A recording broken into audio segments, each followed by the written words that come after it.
le soleil et la lune. Il était une fois un frère et une sœur qui vivaient seuls avec leur mère, veuve de son mari, dans un petit village de montagne. Un jour, celle-ci alla aider une riche famille qui vivait de l'autre côté de cette montagne à organiser un grand banquet. Je me demande bien combien mes chers enfants pourront manger. Elle pressa un peu le pas, quand soudain un tigre gigantesque apparut devant elle. Surprise, la mère tomba à la renverse. Si tu ne veux pas que je te mange, donne-moi un de tes gâteaux de riz. Dit alors le tigre d'une voix menaçante. La mère lui donna donc un gâteau de riz. Le tigre vint à nouveau au coup suivant.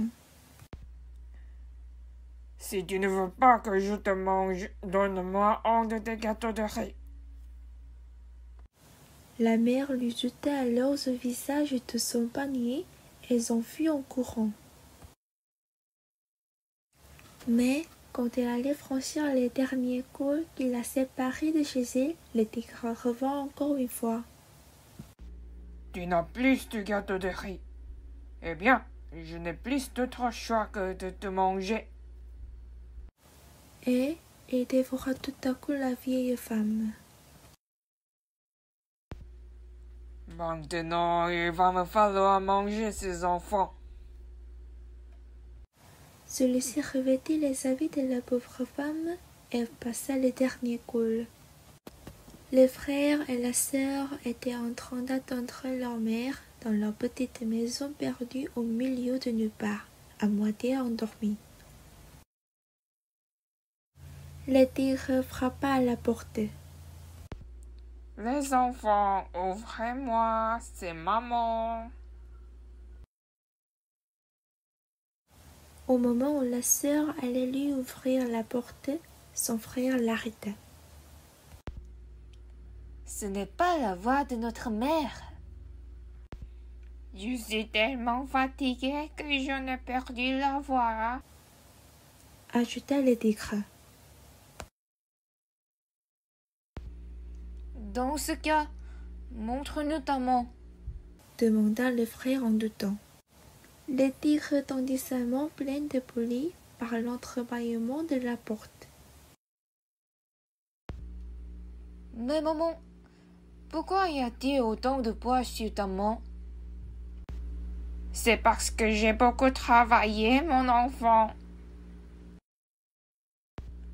C'est sûrement un tigre. Vite, vite, fuyons! Lança le frère à sa sœur.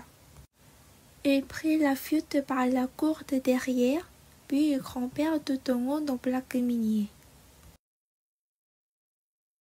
Le tigre enfonça la porte, et il se rendit compte que les enfants n'étaient plus là.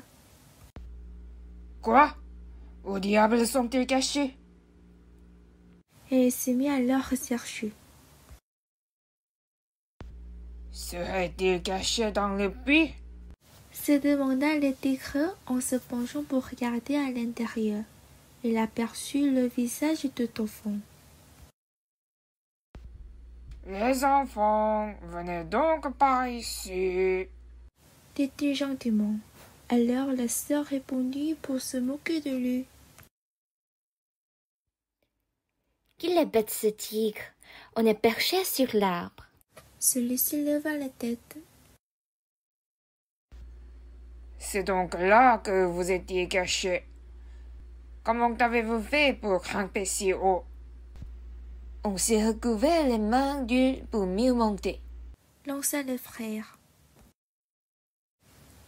Le tigre s'ennula pas tout et essayait d'escalader l'arbre à son tour, mais il glissa et s'écrasa violemment au sol. Quel idiot! C'est pourtant facile de monter en s'aidant de la hache. Se moqua encore la sœur. Vraiment? C'est gentil à toi de me le dire. Il se mit donc à escalader l'arbre à l'aide de la hache. Elle s'est rapprochée lentement mais sûrement des enfants. Ceux-ci commençaient à trembler de peur. Ils prièrent le ciel de les aider. Je vous en prie, si vous daignez nous sauver la vie, envoyez-nous une garde neuve. Si vous préférez nous laisser mourir, envoyez-nous une vieille garde usée. C'est alors qu'une corde neuve descendit du ciel. Les 2 enfants l'arrivèrent et montèrent ainsi au ciel. Envoyez-moi une corde neuve à moi aussi, je vous en prie.